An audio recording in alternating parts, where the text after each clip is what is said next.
Mini tractor bike race. Kashi नाम के गांव में गौरव नाम का एक आदमी छोटे बच्चों के खिलौनों की फैक्ट्री को चलाता था। कुछ समय बाद ट्रेंड बदल जाने के कारण उसके बनाए ट्रैक्टर बाइक ऐसे कुछ प्रकार के खिलौने ऐसे ही रह गए। कुछ दिनों बाद बद्री मुन्ना नाम के दो चोर फैक्ट्री में काम के लिए ज्वाइन हुए।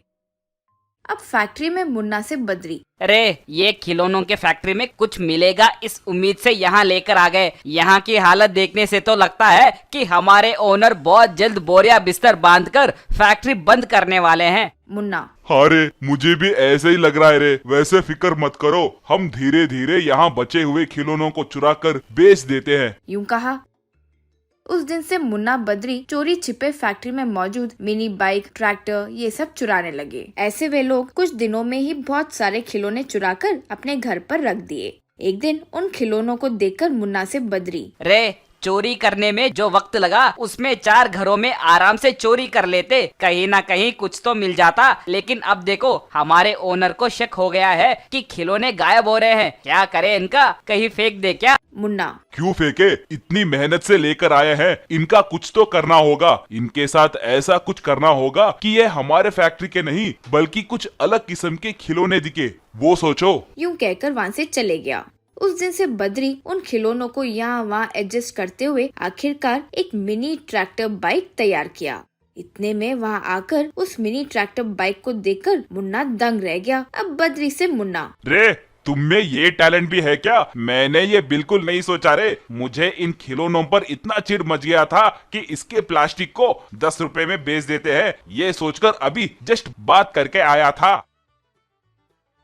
बद्री, अरे वैसे कुछ नहीं है रे, मैं कभी इलेक्ट्रीशियन की तौर पर काम किया था ना, बस अब वो काम आ गया। वैसे हमने खिलौने तो बना दिए लेकिन हम बेचेंगे तो इसे कौन खरीदेगा रे? यूं कहा।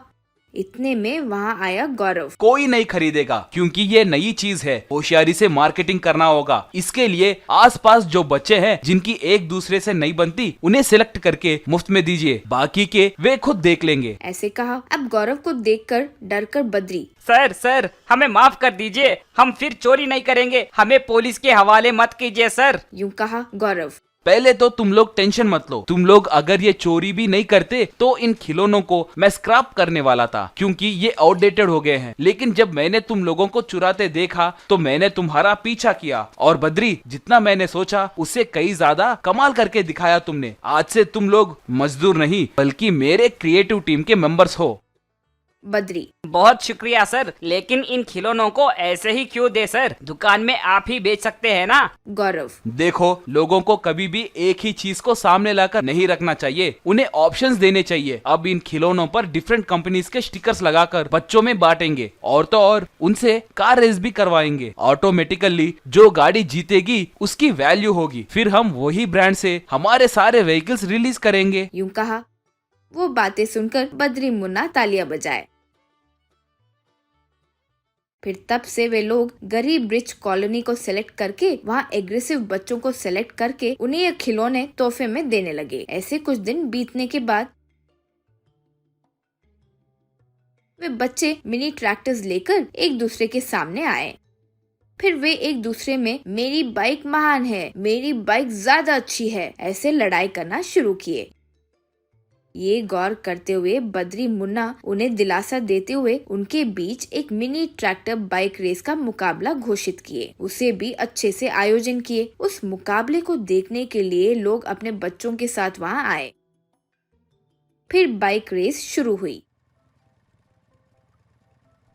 एक दूसरे के साथ मुकाबला करते हुए बच्चे खूब तेजी से जाने लगे। वो देखकर लोग और बच्चे सब तालियां बजाए। ऐसे एक दूसरे के साथ मुकाबला करते हुए तेजी से गए।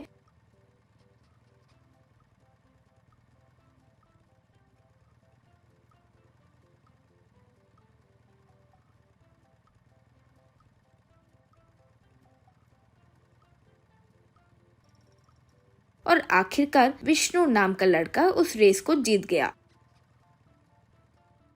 विष्णु की प्रशंसा करते हुए बद्री मुन्ना उसे प्राइज भी दिए। और तो और विष्णु का इस्तेमाल किया गया ट्रैक्टर बाइक ही सबसे अच्छा है, इसीलिए वो रेस में जीता, ऐसे लोगों से कहने लगे। इस तरह लोगों के बीच उस ट्रैक्टर बाइक को पॉपुलर किए।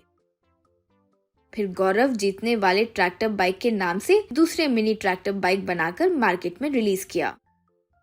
लोग उस क्वालिटी बाइक को अच्छे से खरीदने लगे।